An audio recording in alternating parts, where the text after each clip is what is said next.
అష్టలక్ష్మి స్తోత్రంలో 5వ స్తోత్రం సంతానలక్ష్మి స్తోత్రం. సమస్త మానవాళికి ఈ తల్లి దయ వల్లే సత్సంతానం ప్రాప్తిస్తుంది.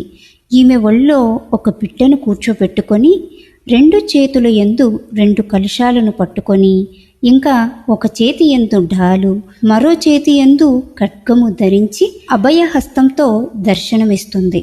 ఐ ఖగవాహిని మోహిని చక్రిని రాగవివర్తిని జ్ఞానమయే గుణగణవారిధి లోకహితైషిణి సప్తస్వరభూషితగాననుతే సకల సురాసుర దేవ మునీశ్వర మానవ వందిత పాదయుతే జయ జయ హే మధుసూదన కామిని సంతానలక్ష్మి సదా పాలయ మాం.